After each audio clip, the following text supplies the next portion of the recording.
Hey, so some of you guys might have noticed that the process has changed a little bit. Advanced Energy now requires all external guests to be invited into the meetings. So if you're in a waiting lobby for a while, we're personally still getting used to that change. So please bear with us as we move forward with the new process. So that being said, I'm going to go ahead and get into today's content for the webinar. So as a reminder, this is the Washington State Clean Building Performance Standard and Strategic Energy Management with ISO 50001 and 50001 Ready Cohort. And this is session 4. So for session 4 today, we're going to look at the idea of develop and implement. So we're going to review tasks 1, 2, 3, 5, 7, and 13. And that will bring us up to reviewing everything 1 through 14. And then we'll do the rest of the tasks afterwards, just in numerical order. So that's going to be kind of what we look at today. After we go through today's content, we'll review the webinar training schedule as normal, and then look at some resources, and then have time for questions if anybody has any additional questions.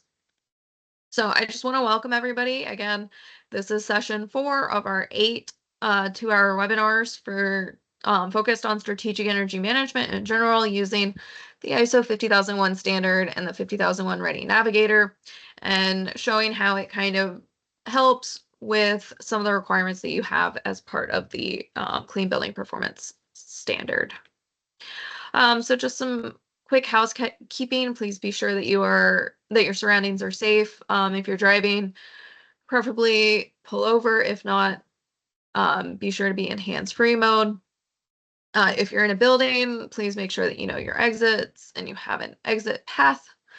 And then if you're at home, please just ensure that there aren't any distractions as well. So you are welcome to ask questions at any point in time during the webinar. But if you are not asking a question, we do ask that you keep yourself muted and only unmute yourself to ask questions. These webinars are being recorded, and so staying on the line, you are giving us consent to be recorded, and we will be providing a link afterwards so that everyone can watch the webinars again as they need to. So just kind of looking back, again, we've got our normal quick list acronyms, SEM, you'll hear me say that a lot, Strategic Energy Management. ENMS is going to be your energy management system. We're not going to get into it too much today, but you also have the SEUs, EMPIs, and EMBs, which we went over last time. That's significant energy use, energy performance indicator, and energy baseline. And then again, this is all based on the plan, do, check, act, and repeat cycle of 50001 Ready. And then just some acronyms that are related to the CPBS. That's going to be AHJ is your authority having jurisdiction, EEM, energy efficiency measure, EM, energy manager, EMP is going to be energy management plan, EUI is energy use intensity, WNEUI is weather normalized energy use intensity, and O&M is operations and maintenance. So some of the things that we talked about last time, we looked at task 9, we talked about key terms, and we really discussed what significance means. And as part of ISO 50001, significance is determined by your organization. It's not specifically defined in the standard. So you get to determine what significance is to you. And so again, taking what we did in task 8, figuring out where all that energy is going and using that to help you determine what is significant. And as a reminder, those significant energy uses can be facilities, systems, processes, or even equipment. So you can look at it as specifically you want to talk about air handler number 1 on your building, or you could look at it in general as we want to look at HVAC as a whole. And even for campuses, you could discuss it in terms of, I want to look at specifically one building on my entire campus for whatever reason. So that was high-level overview of task 9. For task 10, we talked about coming up with those list of energy improvement ideas and how you could come up with those. You want to start off by doing that, casting that wide net. You want to search through systems that support your SEUs. Look for that low-hanging fruit. Do you have buildings on campus that don't have LEDs yet? And upgrading those lights to LEDs could be, some low-hanging fruit. And making sure that you're involving operations and maintenance personnel, because they most likely can tell you, like, hey, man, this is what is giving me the most headaches and heartburn, and this is what's using the most energy. So they know. A lot of times they probably have some really good ideas you could use and put on the list of things they would like to be able to see. Then we talked about documenting that list. You want to make sure that you have the kind of rolling roster of opportunities, so that as things change on your building or on your campus, as you grow, as you move forward, you're able to update those opportunities to make the most sense for what you want to do next year, 5 years from now, etc. And then you want to hold frequent brainstorming sessions. So as you are completing those things, or things might just come off your list for other reasons, you have new things kind of filling in. And then finally, you want to make sure you're prioritizing that list. That way, when you do reach out to top management or other interested parties and you say, hey, we do want to move forward with projects X, Y, and Z, you're able to have this prioritized list and you're able to say, this is the one that's most important to us. And then we talked about the energy performance indicators and baselines.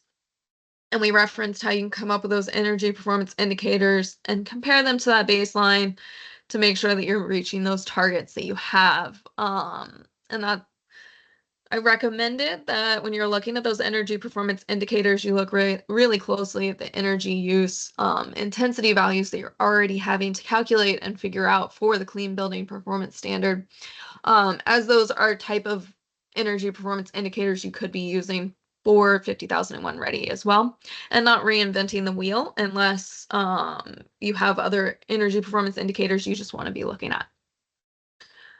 And then finally, we talked about those kind of objectives and targets and how coming up with that framework so that your objectives and targets can really help you get to that big overarching energy policy. Now, I know we hadn't talked about energy policy before, and we're going to be getting into that one today, but really just making sure that those objectives and targets are something that will help with that policy.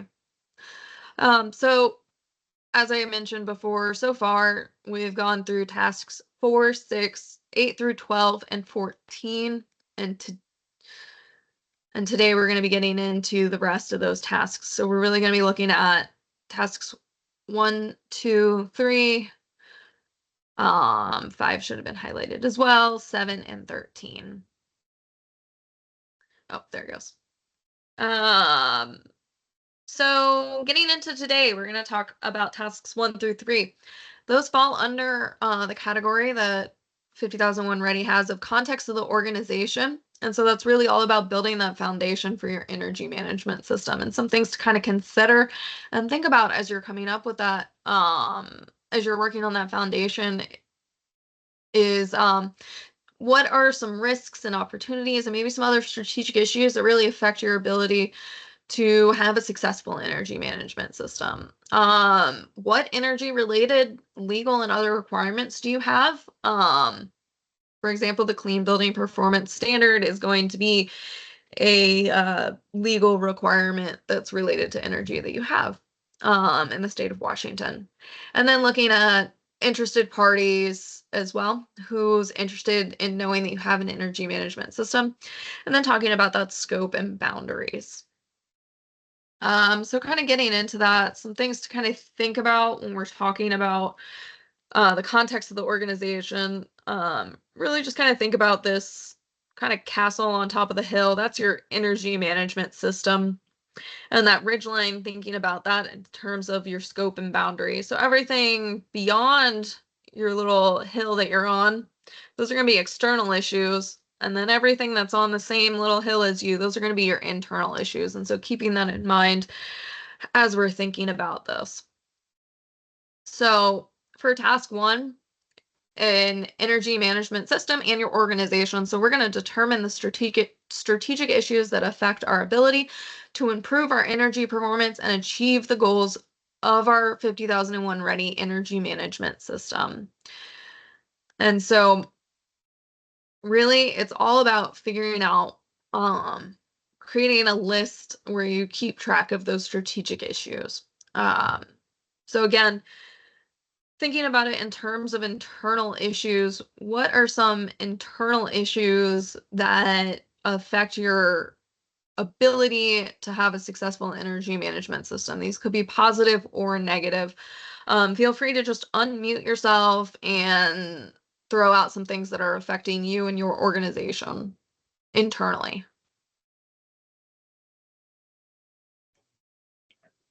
Internal issues like building scheduling, making, I work at a community college, and so we have nighttime classes and other things, trying to consolidate classes into a certain building where faculty wants to have it in a bunch of other separate buildings. So trying to consolidate classes into one building, for instance, as opposed to having several running at the same time. There's been some resistance there, and just scheduling issues and things along those lines. Mm-hmm. Yeah, so I think that kind of falls under structures and policies, just kind of making sure, and a little bit under cultural and knowledge of the people working there can both create those type of issues where you don't have a great way of moving forward. So thank you. Does anybody else have anything they'd like to add?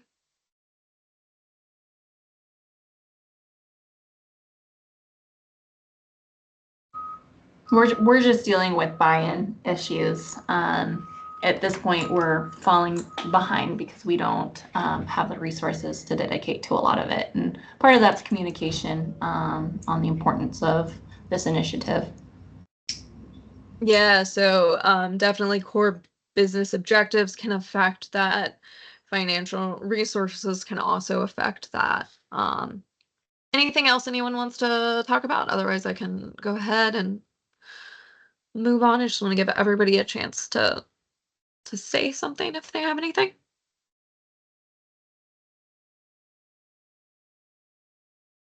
All right. Well, some other things that we also hear from people are going to be sustainability goals, and technology maturity can all be things that either positively or negatively affect their ability to have a successful energy management system internally.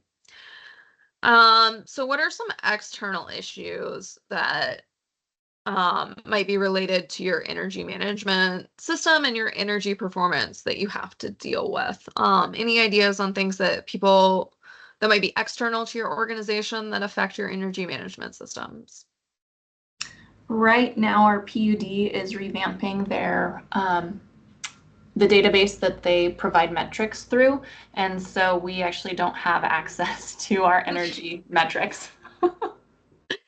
Yeah, that can be tough. I will say technological development could be some issues there. Technology issues are always not fun to have to deal with. Although technological development could also be in terms of the idea of like, there's just not something out there that fits my need yet. And so new technology needs to be coming along. Any other issues that people are running into that are outside of your organization's control? Yeah, we are 100% funded through the state, and so our budget is very restricted in a lot of ways. And so it's been difficult for us to, we just got funding for sub-metering, which is very helpful. But if you want to do any kind of HVAC upgrades or repairs, it's quite a process to get any of that put through the state. We can't get loans or bonds or anything like that, like a lot of places can do. So it's a little different in the public sector versus private sector. But yeah, for us, funding is usually one of the major hurdles for stuff. Yeah, economic conditions, being able to get funding definitely can be an external issue as well. Anything else that people want to touch on?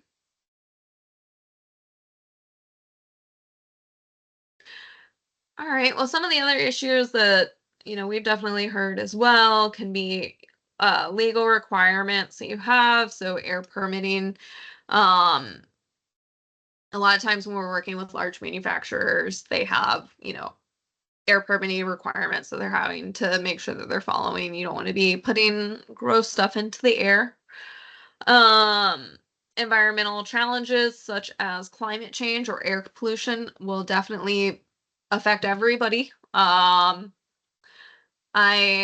don't know about Washington's weather too well, but I do know that from talking to some of you guys, you were having a little bit warmer of a summer than maybe than average, and that can be something that affects it. Climate change also has been having effects on how long forest fires tend to last. So smoke could also be an issue on the West Coast. So just some things to kind of think about as well. It could affect your ability to have a successful energy management system. If there's a lot of smoke, maybe you're having to run that HVAC longer, and stuff like that. And then competitive circumstances, that one's probably not super applicable to universities, but we've definitely heard from manufacturers, hey, I've got to be able to stay competitive. And then finally, political, social, and cultural conditions can also affect the success of your energy management system. One example that was in the news was when Russia started its war on Ukraine. It had a huge disruption on the natural gas supply in Europe. And that did have an effect on companies, especially in Germany, who have a lot of 50,001 implemented already. And so just some things to kind of think about that might be outside, all of things that are outside of your control that can still have an influence or effect on your energy management system. So that's all I have for kind of that first task. It really is just coming up with those internal and external issues. So I'm going to hop on over to the navigator real quick. So I've got the navigator here. So again, when you're in here, come to the first task, looking at that. Task 1, we determine the strategic issues that affect our ability to improve energy performance and achieve the goals of 50,001 ready energy management system. This one is very short and sweet for the getting it done. You're just going to identify the external and internal strategic issues that affect your organization's ability to improve its energy performance and to achieve the intended outcomes of the energy management system. And then you want to record that information. If I jump over here, there's not a lot to the full description. It is just 2 drop downs, one of which is for after you've had your energy management system in place. So just kind of coming over here, again, it just gives some examples of external issues, and a lot of the same ones that I just talked about before.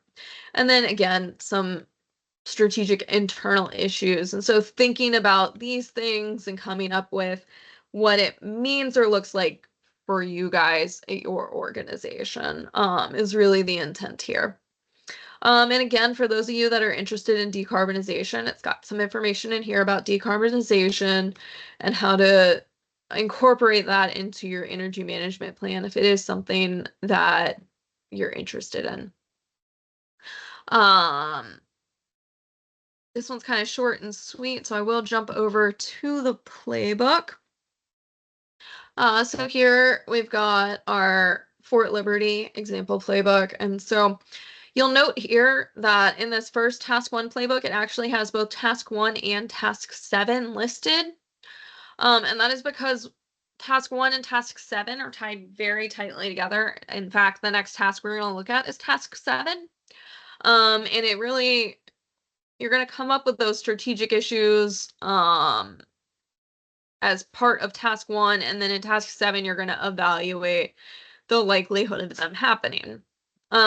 So in here we've got our examples, and so they've listed a bunch of examples. So for task 1 you only fill out this first part, and then when you get to task 7 you'll fill out the second part. So for the first task 1, we'll just look at these beginning ones. So you'll come up with the issue.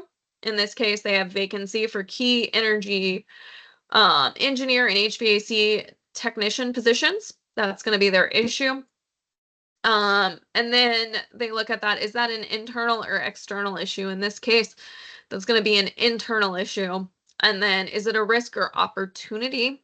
In this case, it's a risk. If you don't have, if you have a bunch of vacancies, it means that you can't manage your energy management system as well because people are stretched thin. I'm sure I don't have to, I'm sure I'm preaching to the choir here. You guys probably all feel stretched thin at times. So just keeping that in, those type of things in mind and thinking about it in terms of not only risks but also opportunities. So in here they put down an internal opportunity, which is that the organization's leadership is very strong and enthusiastic towards ongoing energy performance, energy improvement.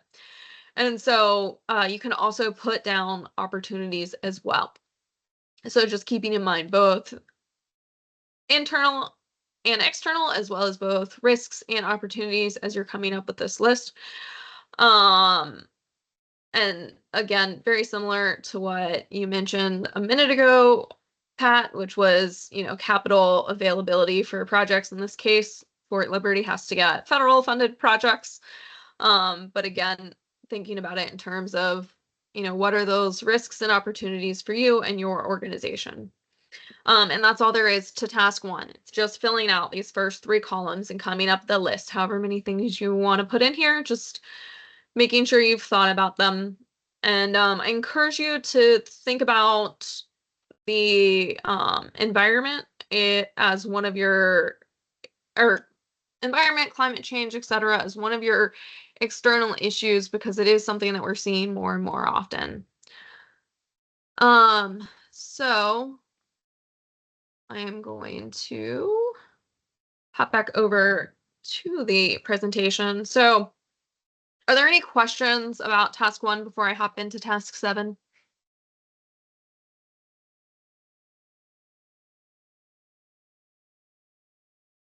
Okay, so for task 7, we're going to take those strategic issues that we just looked at, and again, we're going to now look at them in terms of those risks to the organization, to your success, and we're going to evaluate them.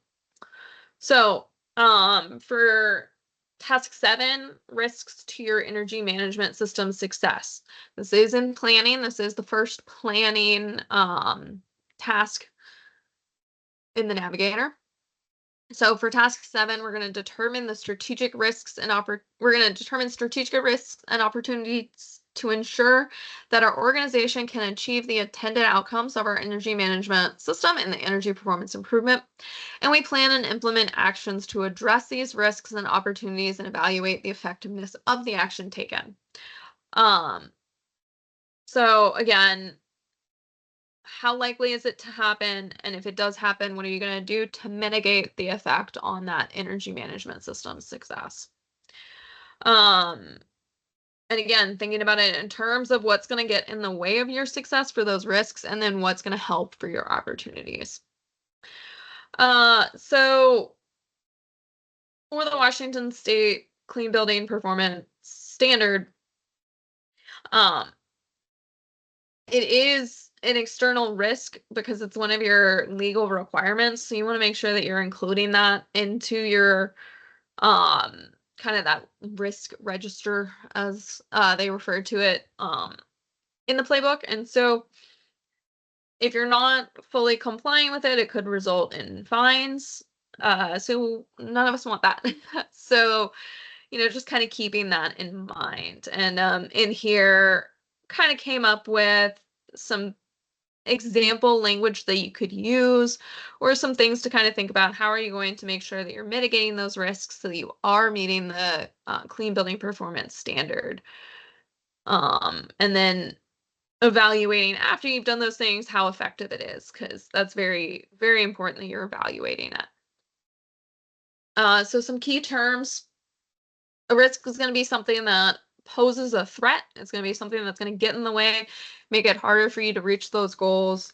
And then an opportunity is going to be something that has the potential for a positive impact. And just keeping in mind that the energy team is going to be the one that defines the methods for identifying and assessing those risks. There's nothing in the standard that tells you this has to be external or this has to be internal. it's up to you guys as the organization. It's up to you guys to evaluate those risks and opportunities. So some examples of things to kind of think about in terms of that energy management system. You might end up where the contracted design team is not following the specs that they were given. And so that could be a risk to your energy management system. Looking at maybe there's a disconnect between changing and reporting requirements and your energy management system. Maybe you have a complicated data collection process that's going to create an opportunity for things to not go well. Or even looking at high turnover for operational controls, positions associated with those significant energy users. If it seems like you always have high turnover for, say, your boiler techs, and you're constantly having to train a new boiler tech, that could create a risk to that energy management system. And then in terms of energy improvement, some other risks or examples to kind of think about. Like I mentioned before, with that climate, weather is going to be much hotter or colder than expected. We're seeing more extremes. And so that can affect your energy management, or that can affect your energy performance improvement. Although we are trying to weather normalize it. You could also have severe weather, such as, well, maybe not so much hurricanes on the West Coast, but here on the East Coast, we're seeing hurricanes that are stronger, tornadoes, even thunderstorms that are stronger. In fact, over near my house a couple years ago, we had what's called a supercell. I had not heard of these before, but it was a really strong storm that had hurricane force winds that just kind of popped up out of nowhere, lasted for about 30 minutes, and then was gone. But we had trees down everywhere. Power was out from my house for like 3 days because of this little storm that came out of nowhere. So we are seeing more extreme weather, unfortunately. Poorly managed equipment decreases in efficiency over time. So making sure that you are doing those maintenance and maintaining that equipment to be at its peak efficiency. And then I know a lot of you guys have this issue, specifically long and difficult capital improvement processes and limited capital resources are definitely going to be issues that you're going to run into for that energy performance improvement. And just coming up with ways and keeping in mind that if you know these things are coming, you can try to mitigate and minimize how much it does affect that energy performance improvement. So with task 7, you want to come up with actions to address those risks and opportunities. So thinking about, once you've evaluated those risks and opportunities in terms of how they'll impact the success of your energy management system and continual improvement, you want to also look at those risks and opportunities and make some planned actions to address them as part of your energy management system. And I feel like planned actions is a very poor choice of words, considering we'll talk about action plans later today. But planned actions are going to be different from action plans. But you want to come up with those planned actions to address those risks and opportunities, and have a plan in place so that if it does happen, if whatever that risk or opportunity is that you've identified does happen, you have a plan in place to minimize its effect on that energy management system or the energy improvement. And then you want to be able to demonstrate that to an auditor as part of 50,001 Ready. We'll get to it towards the end of the cohort. There is an internal auditing process just to make sure that you're doing what you say you're doing, and just kind of a checks and balance. And so in terms of auditor, when we're talking about an auditor, think about it in terms of being able to prove to somebody who's not on your energy management team that you have this planned action in place and you took it when that risk happened. And so that's all there really is to task 7. I'm going to hop into the navigator really quickly. So coming over here again to task 7, like I said, it is the first planning task. And so for task 7, again, we determine the strategic risks and opportunities to ensure that our organization can achieve the intended outcomes of our energy management system and the energy performance improvement. We plan and implement actions to address these risks and opportunities and evaluate the effectiveness of the actions taken. And then if you come down here to getting it done, we're going to identify the risks and opportunities pertaining to the ability of your energy management system to achieve the intended outcomes. And then for each identified risk and opportunity, you want to plan and implement actions to address them using processes of the energy management system and record this information. And you want to plan for how the actions will be taken and evaluated for effectiveness. And then once you have done those actions, you want to perform an effectiveness evaluation of what your action was. Ideally, if you find that your action was not effective, you would go back and come up with a new plan or try something different. So if I come over here to full description, it talks about determining risks and opportunities associated with those strategic issues, and it does mention here other requirements identified in the people and legal requirements affecting the energy management system, which we will talk about next, those people and legal requirements. So just making sure you have all that in there. And then it talks here about the planned actions to address the risks and opportunities and how you'll integrate them. And so, just keeping in mind, once those risks and opportunities arise from your organization's strategic, external, and internal issues and legal or other requirements, you want to have that action to address them already planned out before it happens, and then you want to be able to implement it when it does happen. And then finally, again, just evaluating the effectiveness, somehow saying, was this effective or was this not effective? And again, it talks about the decarbonization here. So it does have some tips and tricks into how you can incorporate that for the decarbonization, especially if you're establishing a new energy management system that you want to prioritize that decarbonization with. And oh, I forgot to mention it here. If you come down on all of them, there's also commercial emissions reduction planning framework. And so it has some additional information here as well. So the task 7 playbook, task 7 does have its own playbook that we'll look at real quick.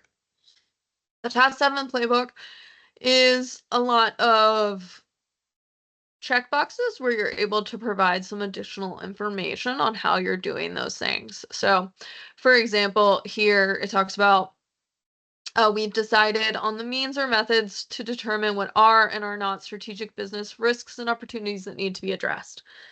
And so you want to be able to say we've done that, and then here they just put some kind of additional information that DPW will review and update risks and opportunities annually.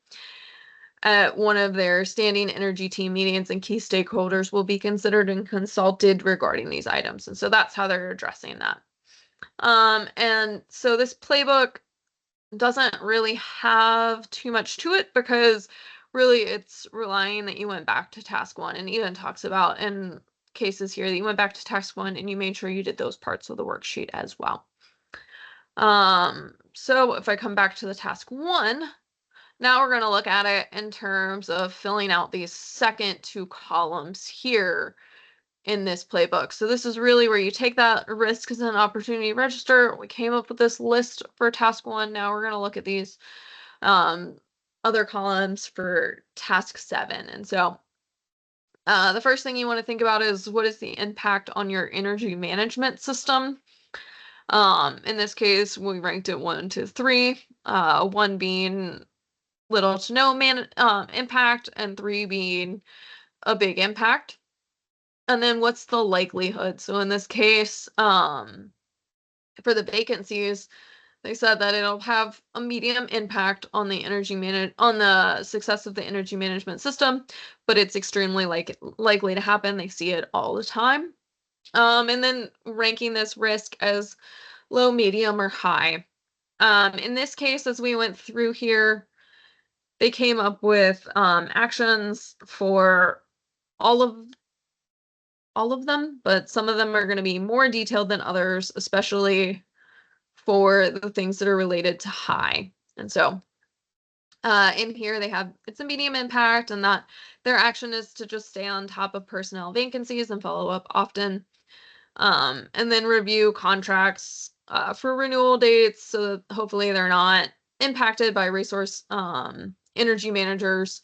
That's what they call those employees that they have there, which typically are contractors at Fort Liberty. So again, coming up with some things you can see here, like for this one, North Carolina state laws on purchase power agreements, it's low, unlikely to happen.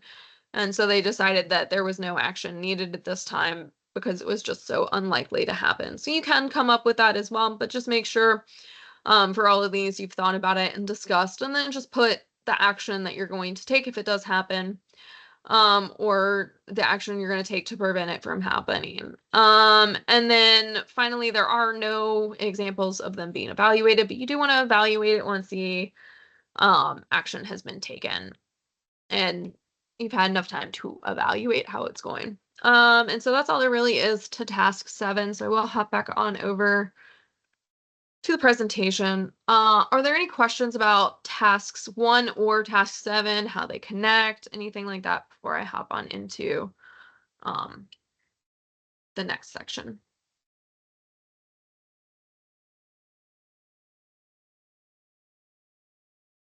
All right, so task 2 is all about the people and legal requirements affecting the energy management system.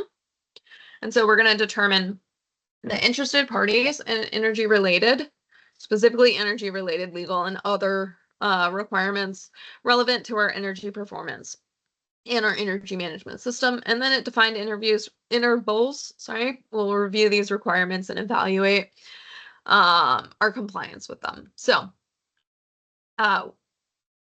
one of the things that we talk about with organizations when they do decide that they're going to become ISO 50001 certified, or even as you're doing 50001 ready, that becomes an other requirement. That is just one example of an other requirement that you might need to be meeting, because there's no law telling you to do 50001 ready. There's no law saying that ISO 50001 is required in the United States. So it just kind of falls under that other requirements. So some things to kind of think about there. One of the other things that my coworker, Mike Stowe, he always likes to give this example of anything that you say you're gonna do could also end up being an other requirement as part of this. And so he always likes to talk about it in terms of the green jello. And so he always gives an example of, if you say that putting green jello in your cooling tower every 6 months makes that cooling tower run better, and you make that a requirement, you're going to put green jello in the cooling tower, you want to make sure that you're doing it, because it would become kind of an other requirement. So just some things to kind of think about there. Anything you do impose upon yourself can become an auditable thing that people ask you, like, hey, you said you're going to do this here, are you doing it? So limiting those other requirements that you're putting on yourself if they don't make sense or if they're not working. So in terms of how this kind of connects back to the clean building performance requirements, thinking about in terms of the authority having jurisdiction for the CPBS kind of reporting is going to be that is going to be a interested party in your 50001 ready. So in this case, the Washington State Department of Commerce might be an interested party to know that you have a 50001 ready strategic energy management system in place, especially because a management system is part of the requirements for the CPBS. And so you want to make sure that you're understanding all of their needs and meeting their expectations with your energy management system. And so you also want to make sure that it's being handled, the CPBS is being handled under your legal requirements as part of your 50001 ready management system. It should be added in that list. And you want to make sure that it's included in those compliance audits as something that you're looking at. So You want to make sure at planned intervals you're evaluating any evidence that you're doing your energy management system. You want to retain that documented information of the compliance and any actions that were taken, and then you want to be able to ensure that you're meeting all of the CPBS's Section 4 compliance requirements. So some things to kind of think about. And just making sure that you're keeping those things in mind with 50,001 ready. So when we talk about people and legal requirements that affect the ENMS in terms of people who may or may not have some kind of interest in your energy management system. So again, looking at this kind of castle on the hill, the internal people that might be interested or have a stake or opinion in your energy management system could be consultants that you're working with. This could be in terms of consultants that are designing new buildings for you guys, or it could be in terms of consultants that are helping you meet that CBPS compliance. I do know some of you guys have some consultants on board, and just making sure that they're aware that you're wanting to have an energy management system that's meeting this 50,001 ready program. Employees, especially the employees that work with those energy systems, are going to have a interest or opinion or stake, whatever you want to call it, in the energy management system and performance and your energy performance. Some other outside entities that may or may not be ones that you'll need to consider. These are things, local and federal agencies, customers, the media, parent company, probably not so much for you guys, stakeholders, utilities, suppliers, your local communities. These are all people or interested parties that may or may not be affected and may or may not have a stake or an opinion in your energy management system. Like I said, not all of these are probably relevant to you. So thinking about it in terms of that interested party and looking at your organization, this is going to be a little more geared towards manufacturers, but customers or citizens, you want to make sure you're maintaining a good relationship with the public in general. Any regulators, local, state, or federal rules, you want to make sure you're complying with those regulations, especially that clean building performance standard. Peers, probably not super relevant, but staying competitive and being able to leverage your support to being able to leverage support to robust performance goals. And then finally, supply chain. You want to make sure that whatever you're doing, you're encouraging that energy efficiency and carbon reduction. So just kind of keeping those things in mind. So relative to the auditing process, as a reminder, again, anything that you invoke upon yourself as part of your energy management system requirements and task 2 becomes part of the audit criteria that we're going to talk about later on when we get to task 22. So just kind of keeping in mind, anything that you are voluntarily participate in can become an other requirement. So I don't love lead in here, but if you have a Energy Star certified building, I believe is what it's called, or if you're part of Better Plants or Better Buildings, even ISO 50001 or the 50001 Ready are going to be considered those other requirements. So again, just remember, anything that you say you're going to do, you want to be able to prove that you did it, and you want to show that you're meeting those requirements. So back to that green Jello example. You say you're going to put the green Jello in the cooling tower every 6 months. You want to be able to show to an auditor that you're doing that. And just kind of keeping in mind that once you've said it, it becomes that other, once you've said that this is something that you want to do as part of your energy management system, it becomes that other requirement. So, just kind of keeping those things in mind. So that's all I have for test 2. So we can hop on over to the navigator real quick.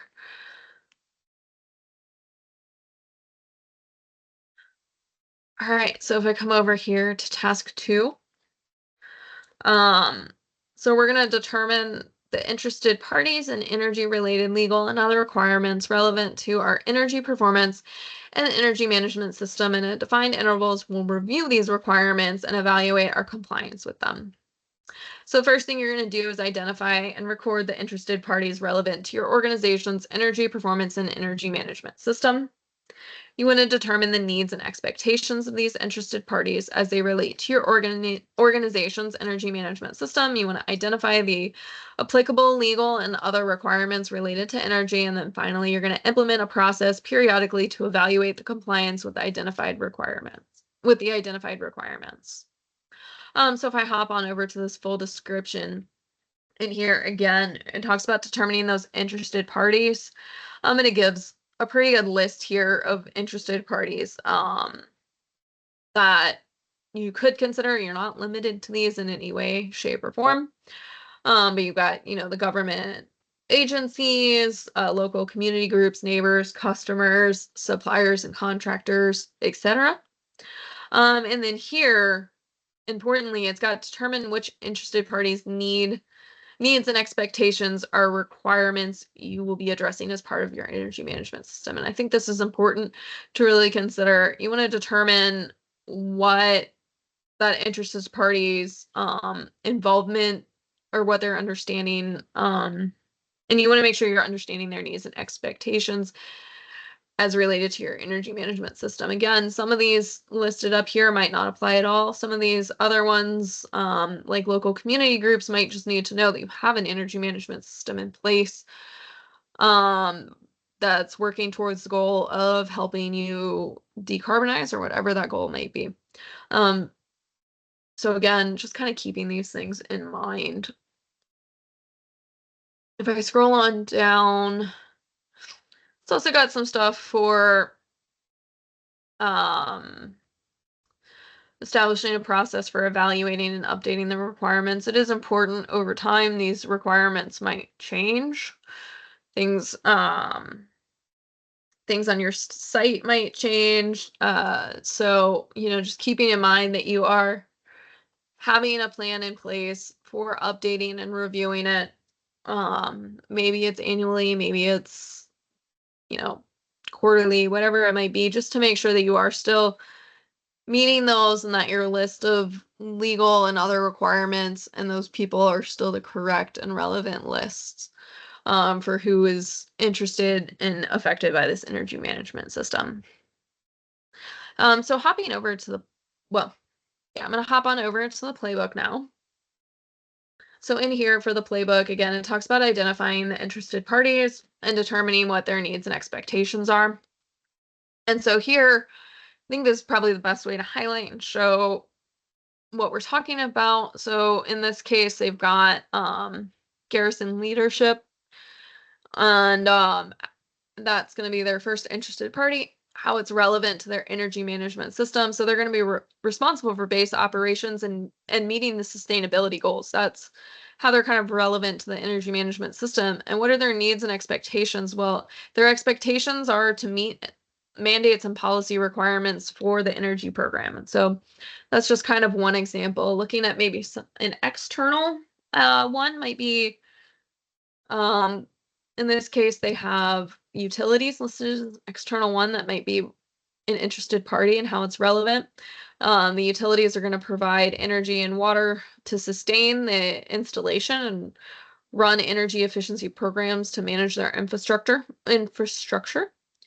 Their expectations of power savings and ongoing partnership for reliable power, contracted demand, and/or additional charges relevant to the site, and distributed energy planning, and other involvement might be some needs and expectations. And so just kind of thinking about various groups. And so some of these might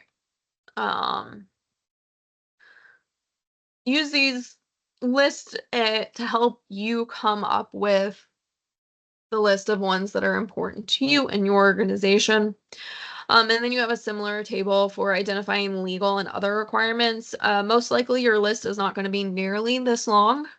Again, this is for Fort Liberty, so it is the military. So they have quite a long, extensive list of all the different legal and other requirements that they have to meet. There's a lot of different federal codes that they have to meet here. And then again, they put here the ISO 50001. It is voluntary other requirement as well. So just kind of establishing that. And then you want to assign the responsibilities and establish frequencies for reviewing and updating these. And so this is where, again, you've got some check boxes and some space to put in what you're doing and when it's going to be done. So you want to be able to check these off and put the information of what you did over here in this area. And then you want to make sure you implement a process to evaluate compliance with those identified legal requirements. And again, you've got some checkboxes and spaces for you to kind of write out and say what you're doing to be able to say that you did this. So for example, if you want to say, yes, we have established a process for evaluating the compliance, just putting in a short little thing of how you're going to do that. So in this case, they're going to review the compliance with their legal and other requirements annually. And so that's all there really is to this playbook. So hopping back over to the presentation, any questions about task 2 before I move on to task 3? Okay. Task 3 is pretty straightforward and simple. It's scope and boundaries. So for task 3, we've documented and approved the scope and boundaries of our 50001 ready energy management system. It really is as simple as that. You just want to put somewhere, this is what our scope is, and these are what our boundaries are. So your boundaries, depending on how you're meeting the Clean Building Performance Standard, may or may not line up with the scope and boundaries of your energy management system.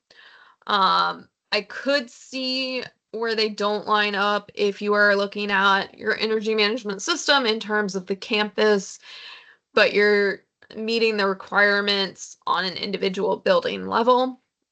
So I will caveat that there could be a little bit of mismatch there, but for the most part, the energy management system scope and boundaries should or could line up with the CPBS requirements. So some boundary examples here. These are some various manufacturers and campuses that we've worked with over the years. And so in here, we have an example of a university campus that's here in North Carolina. The boundaries here just kind of being that property line. Again, all of these, your boundaries are most likely just going to be your property line. So keeping that in mind, using that fence line typically is a good way to do those boundaries.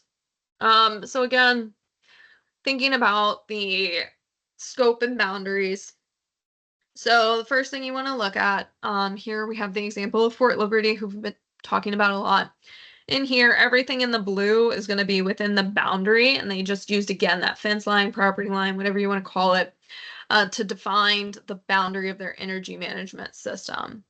In this case, they just went to Google Earth, took the quick screenshot, and then drew a circle around their property. So anything in terms of the boundary, anything that's coming across that boundary in terms of energy is going to be something that you want to make sure that you're tracking and knowing what it's doing, where it's going to your best abilities. In this case, though, as part of their scope, the scope is going to be what you manage inside of the boundaries. And so as part of their scope, there's actually this little section over here in the middle here, they have this hospital. And the hospital is something that they had no control over. They were not able to manage the energy related to the hospital. And so, as they were working on their scope and boundary statement, they actually excluded the hospital from their scope and boundary statement because they were not able to control, they had no control over what happened in the hospital. So just some kind of examples of things in terms of that scope and boundaries and how they differ a little bit. So that's task 3. I'm going to hop on over to the navigator real quick. So coming over here to task 3. So we've documented and approved the scope and boundaries of our of our 50,001 ready energy management system. So you want to consider the strategic and the strategic issues and requirements that we talked about just a few minutes ago, and use those to help you determine the scope and boundaries of your energy management system. And then you want to develop and document your energy management scope and boundary statement. And we'll look at that in a second.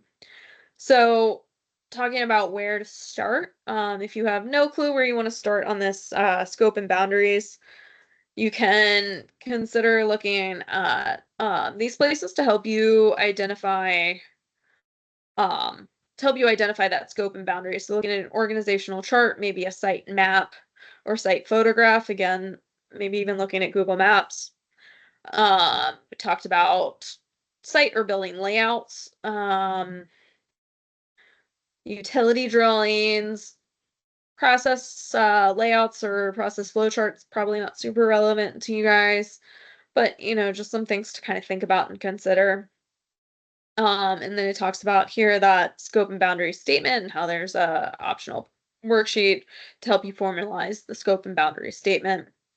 And again, thinking about it in terms of the scope is identifying the set of activities to be included. And then the boundary being that physical or organizational limits. So come in here and kind of read through and think about this as you're working on that scope and boundaries statements. Coming over here to task 3, or to playbook number 3.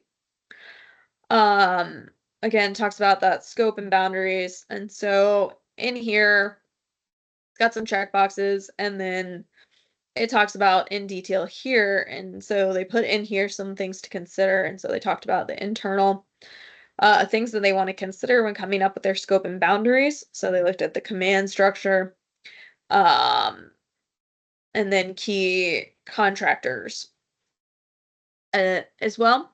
And then here, looking at external things, thinking about geopolitical impact, DoD regulations, etc. So just things that they wanted to consider and have part of their scope and boundaries within their, or consider when coming up with that scope and boundaries part of their energy management system.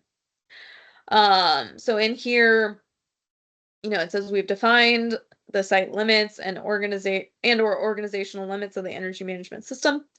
And then in here they put in detail what that means. And so they talked about the site in its entirety will be part of the scope and boundaries of the energy management system. And then it just kind of talks about that. And then in here just kind of mentions that in this case, there's large amounts of specialty fuels,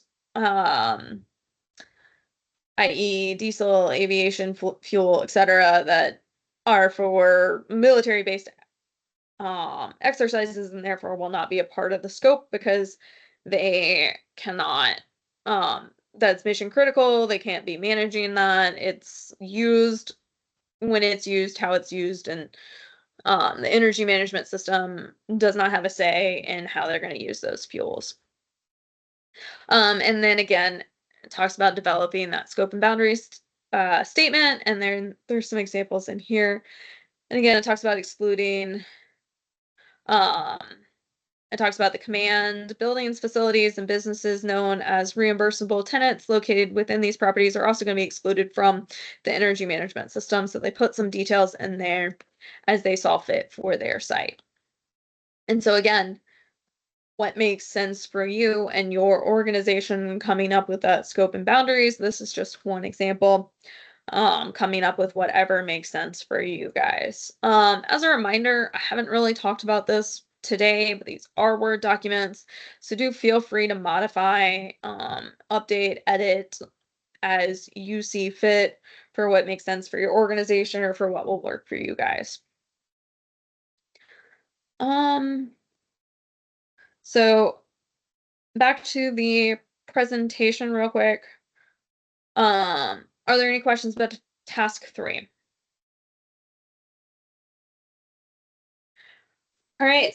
I actually just have one. As far as uploading these documents, is there a specific place that you want all this information to be put, in particular just on our specific web page on this, or how do you want this information presented to your group? So, that is a great question. The Navigator itself is a download only tool, so you don't actually upload anything to the Navigator except for when you want to become ready recognized, and even then it's only a form where you fill out some basic information about your organization. So all of these documents, all of these playbooks, anything that you do for the scope and boundaries beyond that, that's all going to be kept internally for your organization. And so you want to make sure you're keeping it somewhere where everyone who needs to have access to it has access to it, and that they're able to know and understand where it's located on the servers, easily find it, etc. So, in terms of like working with us and showing us what you've done, when we have our one-on-one calls, we can definitely like open it up, look at things, discuss what you've done on all of the playbooks. If you have any questions, we can definitely deep dive into those questions as well. So does that answer your question? Yes, it does. Thank you. Yeah. All right. So, I do have a quick polling question. Feel free to just throw it into the chat. Thinking about tasks 1 through 3 and task 7, how do you feel your organization is relative to these tasks? We essentially already have this in place based on other ISO systems or your current energy management programming. It would just need a little bit of tweaking. B, these make sense, and my organization has some of it in place, but it wouldn't take too much to get these completed. C, this is mostly new, but we have some basics in place. It would take some effort. Or D, I'm basically starting from scratch. So feel free to just kind of throw that into the chat.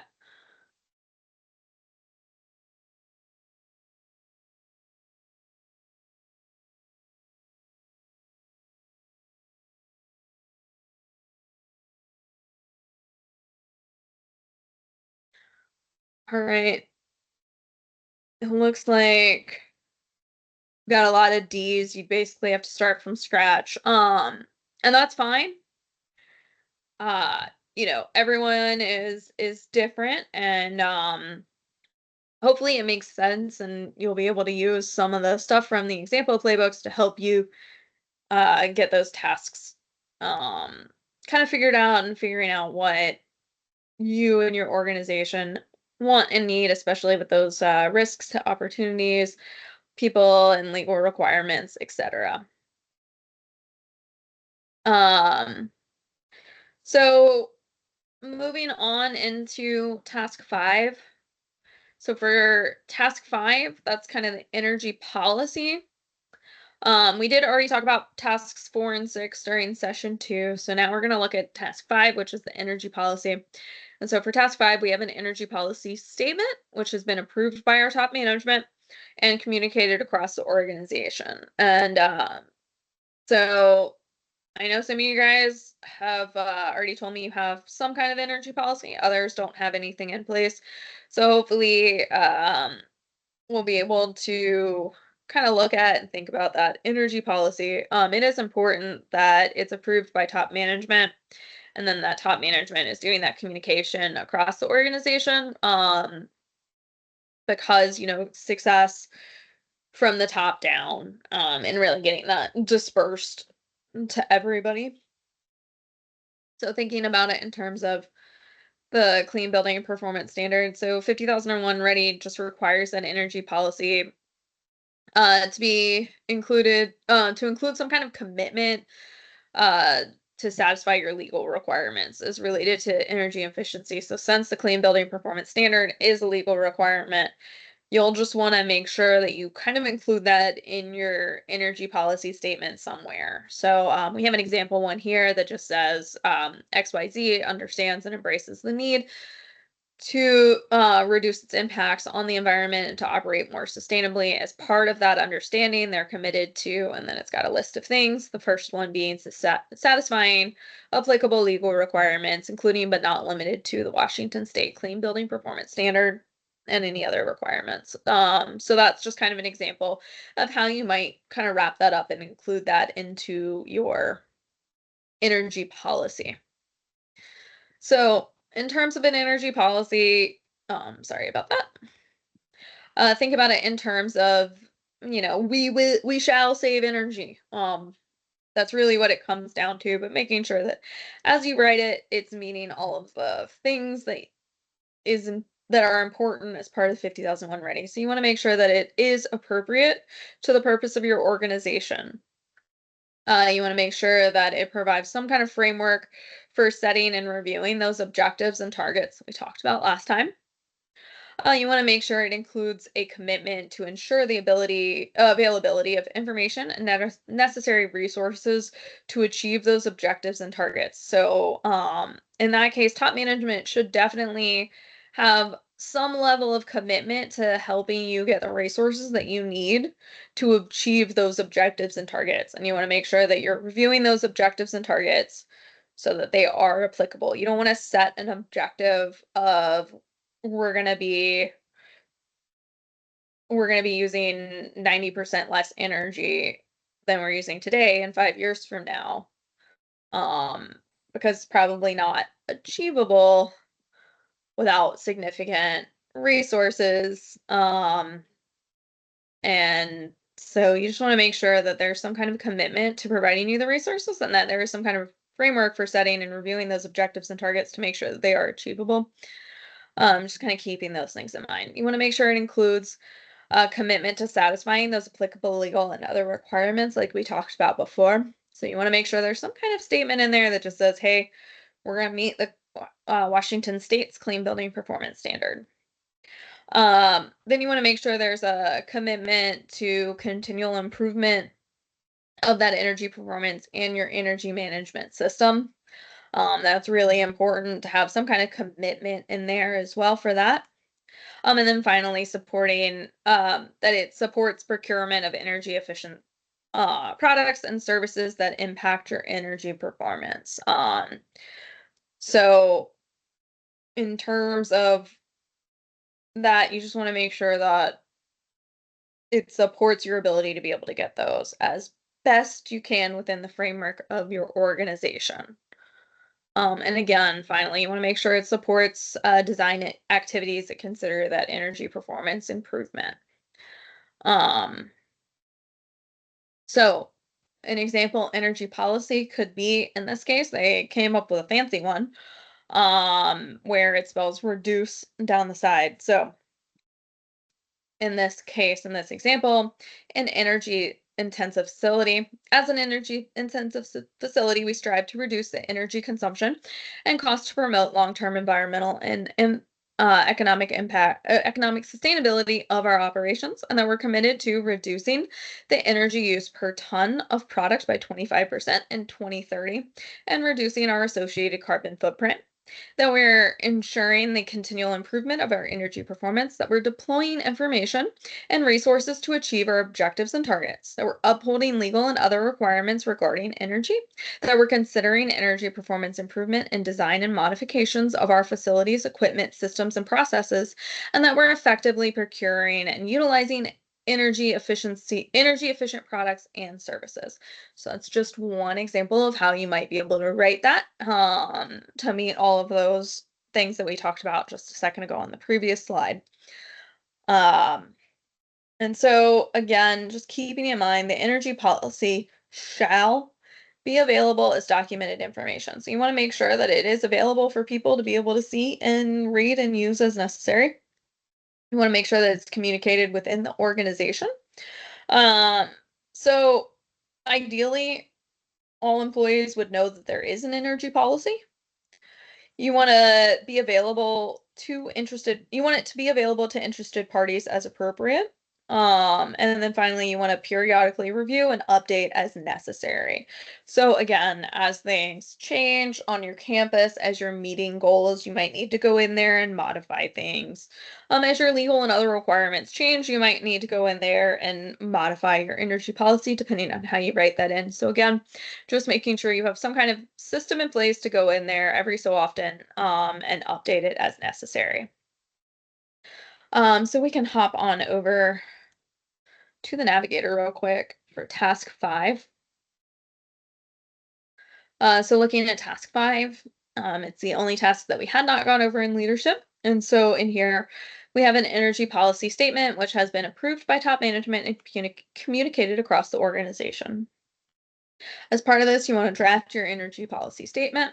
You want to have top management approve the energy policy, and then you want to incorporate the energy policy into your energy management system awareness program. And we'll talk about that next time when we get into task 15, awareness and communication.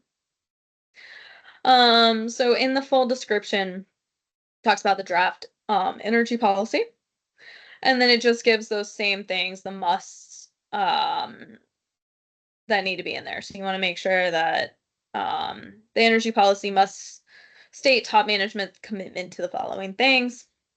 And you want to make sure that it supports purchasing of energy efficient products and services that impact energy performance and consideration of energy performance improvement in design activities. I do understand that you guys are state entities and do have policies that you have to meet as part of that. And so sometimes some of this might be difficult.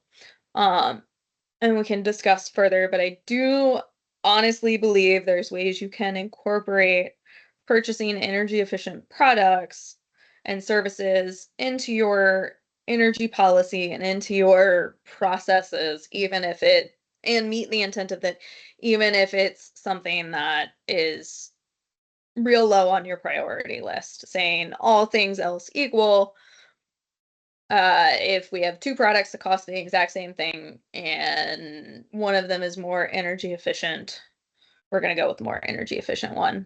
Could be an example.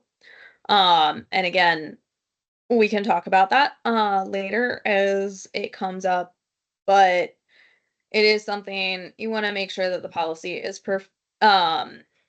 supporting as best you can within the framework of your organization. And then you want to get it approved. So you do want to have top management look at it and review it, and approve it and say, yep, we like this policy. So that's all there really is to the navigator here. So I'm going to pull up the playbook real quick. So in here, I have my example playbook. And so it talks about, again, those same things that we looked at before. You want to make sure it includes the following commitments. So you just want to be able to check each of these and say, yep, it includes this. And then you can write yes over here or add additional comments or details as you see fit. And then you can put your energy policy in here. In this case, it's a separate file. And that is really all there is to this playbook. You want to be able to, as you come down here, you want to be able to check off that top management has approved it, put the date of approval and whoever the top management was that approved it. And then you want to incorporate that policy into your energy management system awareness program, which again, we'll talk about next time when we get into task 15, and put those in here, put the date in there and how you incorporated it. I did not pull up the additional statement. Let me see if I can find that really quickly for you guys so I can show you what an example of a energy policy statement would look like. Give me 2 seconds. I do apologize. I should have pulled this up, but it is in a different folder, so I completely forgot about it this afternoon. Okay.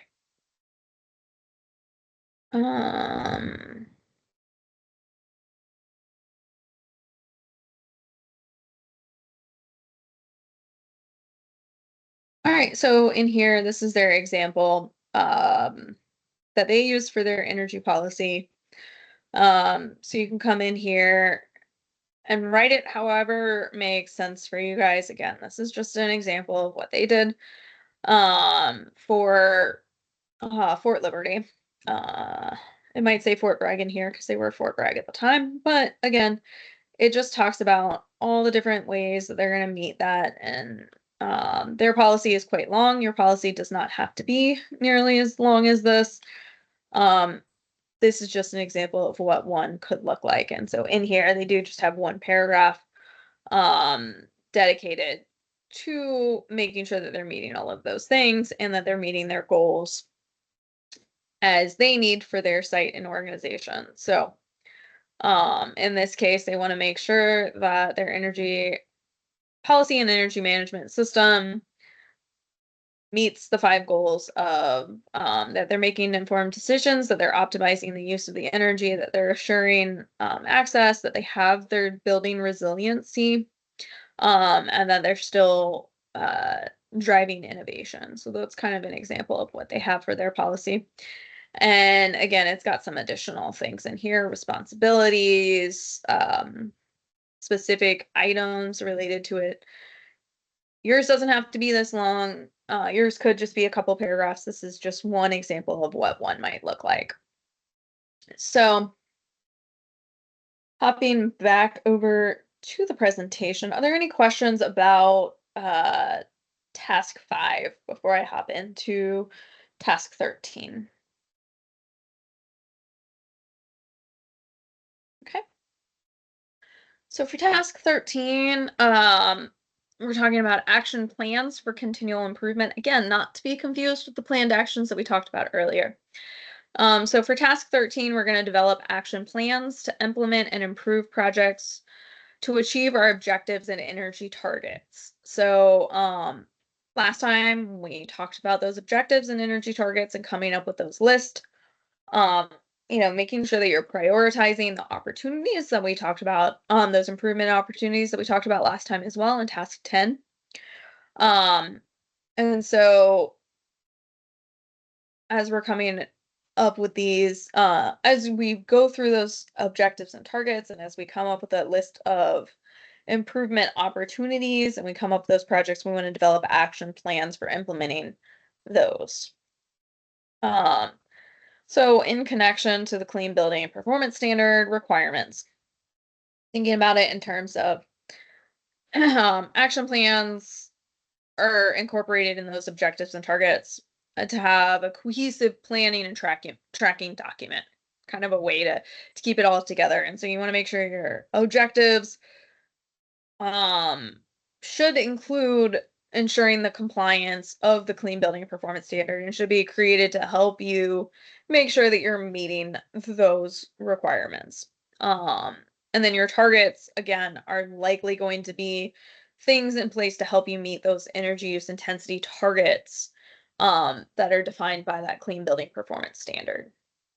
Some things to kind of think about. Again, we talked about those risks and opportunities earlier today and that register of opportunities.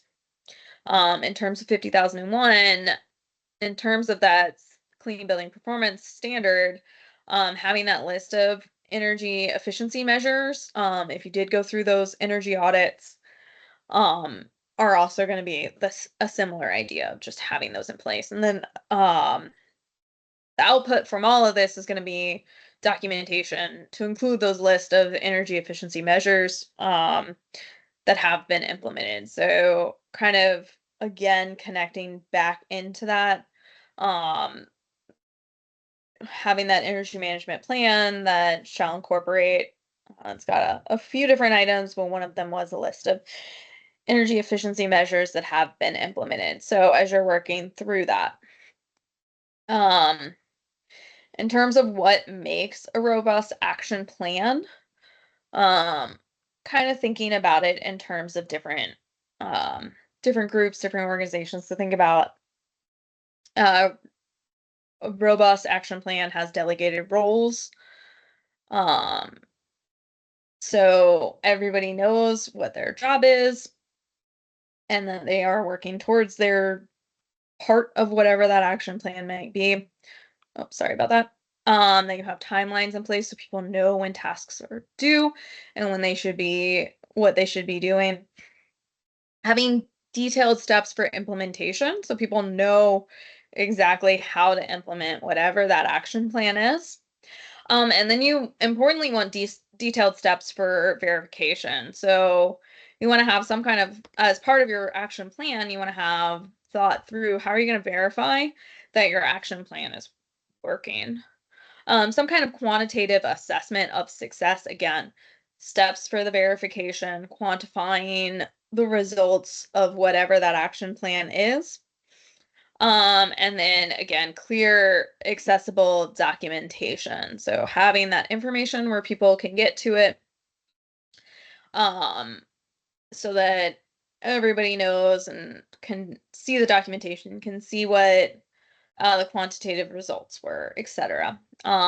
So as you're kind of reviewing that list of energy opportunities and kind of selecting projects for implementation, you want to and additionally considering those specific objectives and targets, you're going to determine which projects are going to be feasible, which ones you're actually going to be able to implement and achieve those improvements. And then come up with these action plans for how you're going to implement them, how you're going to move forward. So, there's probably going to be constraints in the way or things that create issues. So how are you going to work around maybe funding issues or availability issues? Just having those plans in place so you know what to do and as you're implementing projects. Again, action plans are going to require a team effort. It's not going to be a one-person thing. You want to make sure people who impact the success of the action plans, who's going to impact that to help you ensure that you're completing it, that you're getting to the end goal. So it might be a lot of people in terms of an action plan. It could be the energy team is involved. You might need contractors. If it's a capital project, you're definitely going to need procurement involved. The maintenance team needs to be on board if if it's something they work with. Finance might need to be involved as well. Management, facilities, compliance. All of those people are most likely going to be in some way affected by implementing a new project. And so having that action plan in place and how you're going to reach out to those other groups or involve them can be extremely important and helpful. Sorry. So when it comes to the relationships, we've looked at this pyramid before. But last time we talked about how you have your overall energy policy, thou shalt save energy. And then you've got your objectives, which are kind of long term and they're going to support that energy policy. And then you have your targets here. They're going to be specific, measurable, achievable, relevant, timed, and supporting those objectives. All of these things are going to help to get to these objectives. And so now we're building a layer even below that. How are we meeting those targets? Well, we're doing that in terms of those action plans. And so those action plans should be thinking about the who, the what, the when. As you're coming up with those action plans, is it on track? For the action plan, has it already been completed? And if so, if it is complete, having some way to go back and evaluate, was it successful? And so this is very similar to what we looked at before, but again, we're just kind of building that next layer down and coming up with those action plans so that we can achieve those targets that we talked about, so we can achieve those objectives, so that we can implement and figure out and have a plan in place for how we're going to implement those energy efficiency measures that we came up with, or those energy improvement projects that we talk about. And so really think about the action plans in terms of like a blueprint for how you're going to get that target, or a blueprint for how you're going to implement that project. And so it's just a plan in place of what you're going to do to be able to get those targets, to get those projects implemented. So in terms of verifying the effectiveness of the actions, some questions you'll probably want to ask yourself is, did this project work? Hopefully the answer is yes. What numbers help us to be able to answer that question? So did the project work? Well, what numbers do I need? What information do I need to be able to say yes or no? In terms of that, the next question would be, well, who will collect this information and when will it be collected? Am I going to collect the information one day after the project is implemented, or do I want to collect 6 months of data to be able to answer the question, did the project work? And that could depend on what the type of project it was. And then finally, what will we do with this information? Now you've collected the data, you've reviewed it, you've looked at it. What are you going to do with the information? How are you going to use that? So that's some kind of examples of action plans. And so we'll hop on over to the navigator real quick. So we come over here to task 13. Sorry. For task 13, we develop action plans and implement improvement projects to achieve our objectives and energy targets. So you want to use your prioritized opportunities from task 10 to select projects for implementation, and then you're going to apply applicable criteria set by your organization to justify and gain approval of the project. And then you want to develop action plans to meet your organization's objectives and energy targets identified in task 12, and then communicate those expectations to relevant personnel and review the action plan progress. So if I hop over here to the full description, it talks about action plans, determining actions, timeframes, and responsible positions. And so in here, it talks about some things to kind of keep in mind. So when defining actions necessary for project implementation, you want to make sure that you're also including, the methods to be used to verify the results of the action plan and the energy performance improvement achieved. So really what this is saying is that you don't want to just do an action. You want to be able to know if it was effective is really the idea behind this. And so some things to kind of consider how actions to implement the project and achieve those objectives and targets can be integrated into your business. Maybe you'll need some changes in the process or procedures. So thinking about operational controls might be required as part of the project, or you might need some training of the employees or contractors on the changes related to the project. So maybe you have a new chiller installed, and so as part of your improvement project, and now you need to make sure that those employees and any third-party contractors that are supposed to be maintaining that equipment are trained to understand how to operate the new chiller versus the old chiller, etc.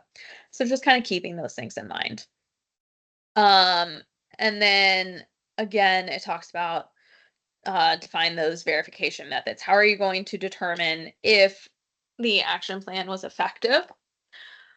And different projects might require a different way to prove that or think about the effectiveness. And so just depending on the project, but you want to be able to clearly define the method of verification. You want to be able to ask and answer the following questions. What will be measured or evaluated to identify the project's impact, and how will it be measured or evaluated? So as you're implementing projects, what are those key performance indicators that you're looking for to be able to say, yes, this was effective, or no, it was not effective? And hopefully the answer is yes, it was effective. So moving on to the playbook real quick. So for the task 13 playbook, here again, it talks about use that prioritized list of opportunities from task 10. And so you want to be able to say, yes, we've done that. And in here, we're going to be referencing back to referencing back to that energy mapping template, which we sent out to you guys after session 2. And we'll look at that in a minute as well, but it talks about using that here to kind of track those action plans. That's what they used. And then again, applying any applicable criteria set by your organization to justify and gain approval of the project. Those are also included. But one thing to highlight again, approval for federally funded projects can have several layers of approval and can require many months or years to gain approval. And they just want to keep track of whatever that approval status is for those projects. And so again, this one is a lot of just, yes, we've done these things, and then adding some additional information for how they did it. So in terms of those action plans, following, when coming up with those action plans, it's got a lot of things you want to require here. So making sure you're considering those things. And then communicating the expectations as well. So that's really all there is to this playbook here. So hopping back over to the presentation for a minute. So we've talked about all of the tasks 8 through 13 up to this point, which is the planning. And so again, we looked at it in terms of building that pyramid when we were looking at the energy policy being that little top piece of the pyramid. So thinking about it in terms of building an energy success pyramid is going to start with that wide base of small actions to help build your successful implementation. So thinking about it in terms of those action plans are going to help to hold up those objectives. Those objectives are going to help to meet, those action plans are going to be the energy targets to the objectives, and then the objectives help you meet that overarching policy. And then next session, we're going to get into those operational controls. So as we looked at before, the energy mapping template, I will hop into it again for a second to show you guys the action plan portion of it. So 1 second.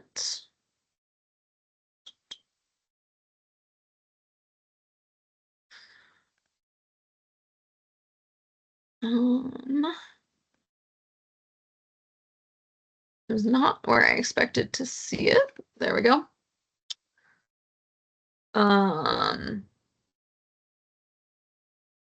So in here, sorry, my computer is being a little slow today. There we go.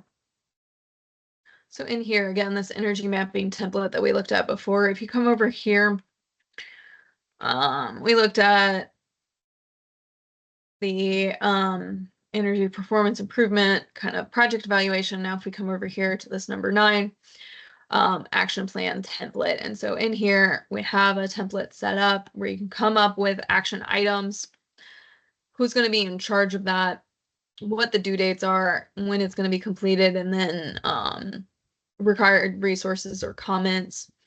And so you have the ability to go in here and come up with those lists or put in information for various action plans.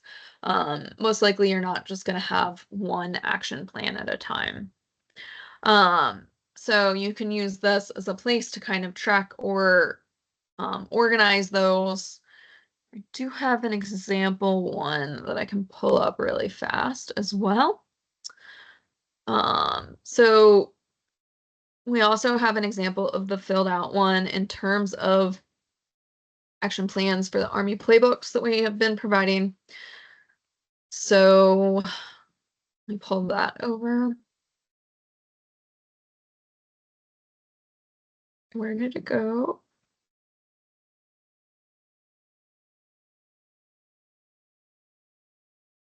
Okay, I thought I had an example one. Okay, I do not have an example one. This one is also blank. I don't know where the filled out version of it is, but again, this is just an action plan template. You can put the information in here. and use this if this is something that you see valuable for helping you to kind of keep track of those action plans as you are creating and implementing them. So,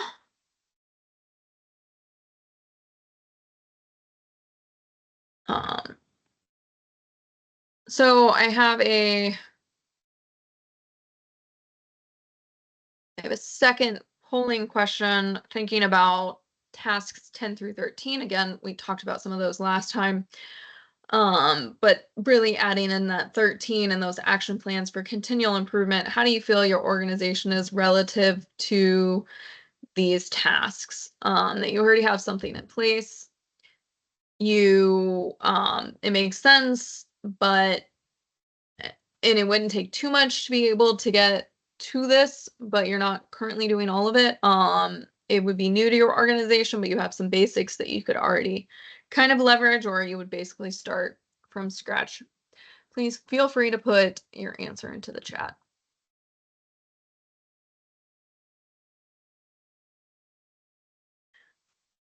All right, yeah, so it looks like you guys all would have to basically start from scratch, and that's completely understandable.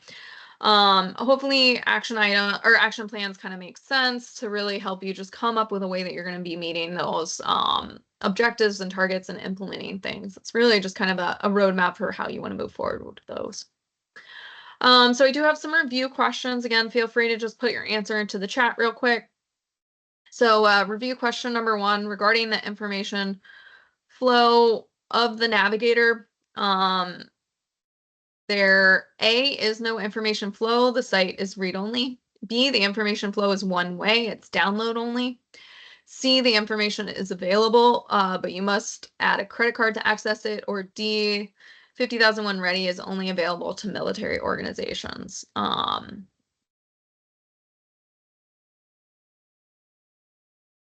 got one answer so far. Yes, that is correct. It is download only. You do not upload anything to the navigator. Question 2, when determining issues that impact your organization's ability to have a successful energy management system, you should A, evaluate internal issues either, B, not worry about any issues, just wing it, C, evaluate external issues, or D, evaluate both internal and external issues. Yep, that is correct. It is D. We should think about both internal and external issues. Question number 3, joining the Better Plans program and following its goals or maintaining lead criteria for buildings are examples of blank in terms of 50,001 Ready. Yep, it's D. Other requirements. You guys don't even need me to read all of the choices out to you. Question number 4, organization.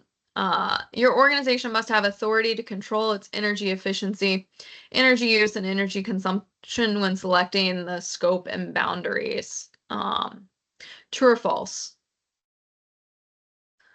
Yeah, you want to make sure that you have the authority to control that energy efficiency, energy use, and energy consumption. And that is why in those examples that we had for the military that we did say things like the mission control fuels were not going to be in scope, and buildings that they did not have control over were also not going to be in scope.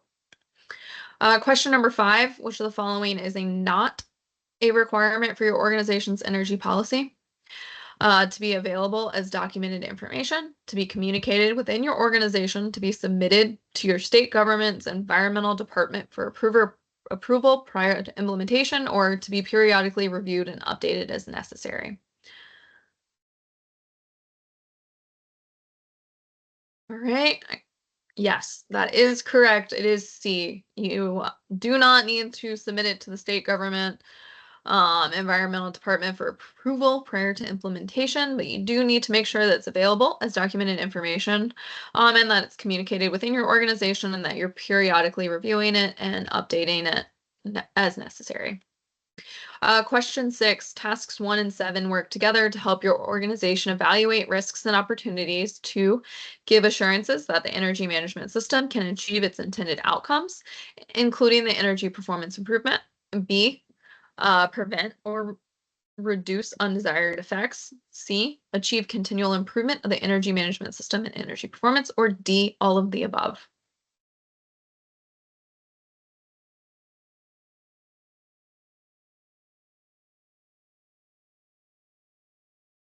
Yes, you want to make sure D, all of the above, that they work together to help you be able to do all of those things.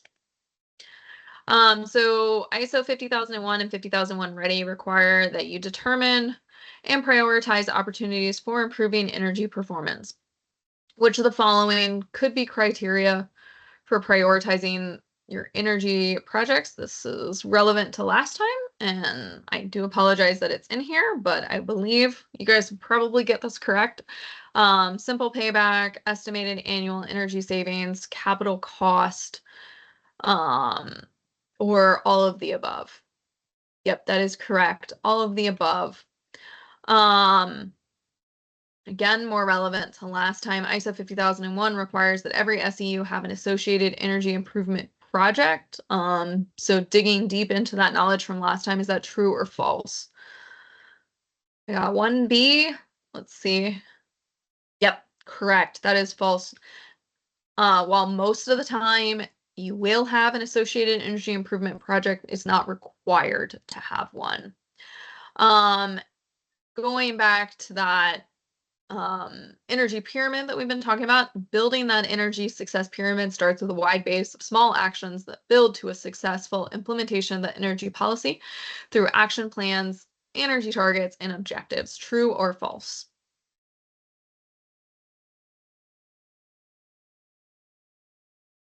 All right, I've got 1A, 2A's. Yep, it is true. And then final question, again, digging deep into what we talked about last time, per ISO 50001, which of the following is not considered for establishing objectives and energy targets? We've got SEUs, consistency with the energy policy, methods of monitor and measurement, or D, obtaining the written approval of your local EPA field office. Yes, that is correct. D is not a consideration for establishing those objectives and targets. So looking ahead to next time. So today we talked about, again, 1, 2, and 3, 5, 7, and 13.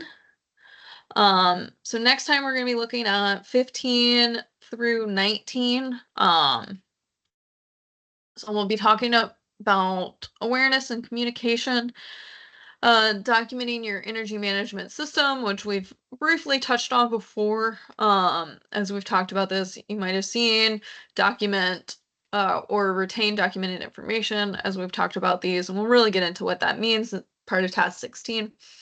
And then we got operations that we'll go into. So we'll look at operational controls. And so that's going to be kind of the big one for next time. And then also talking about energy considerations and design, and energy considerations and procurement as well. So that's kind of what's happening next time. As a reminder of the schedule, today we went through the first part of the ideas of develop and implement. And so next time we're going to get a little bit further into develop and implementing your energy management system. So that'll be on September the 18th. And, things to kind of keep in mind and work on for the next session, go ahead, finish working on those playbooks if you haven't already, and review those example ones. Some things to kind of think about next time. For next time, again, we're going to be going through tasks 15 through 19. So it's some things you could consider or think about in preparation for session 5. Is the entire site aware of your energy policy and energy saving goals? Have you defined what operational controls are for your significant energy users and for those action plans that we talked about today? And then finally, are procurement and design functions currently engaged in your energy efficiency efforts? As a reminder, our one-on-one calls go across 2 days, both Wednesday and Thursday. And our next ones are going to be in 2 weeks on Wednesday, September the 4th and Thursday, September the 5th.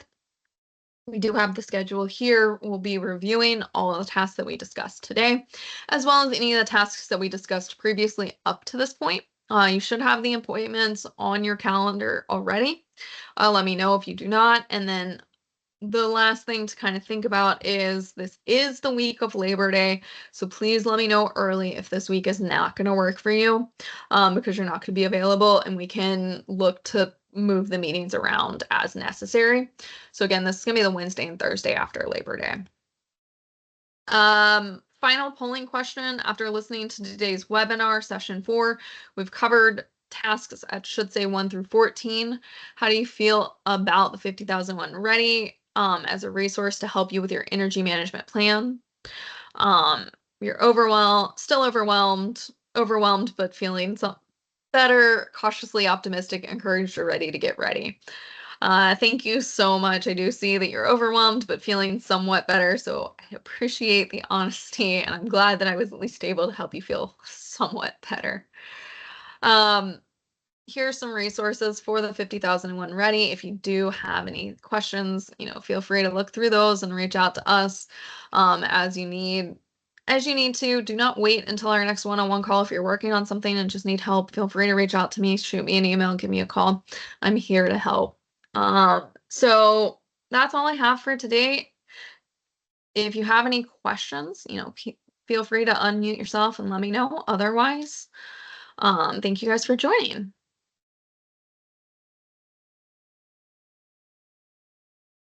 And here's my contact information if you need anything next time, or between now and next time. Thanks, Jess. Thank you.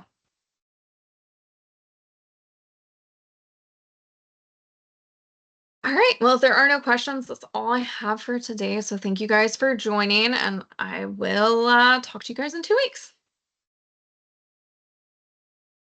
Sounds good. Thanks.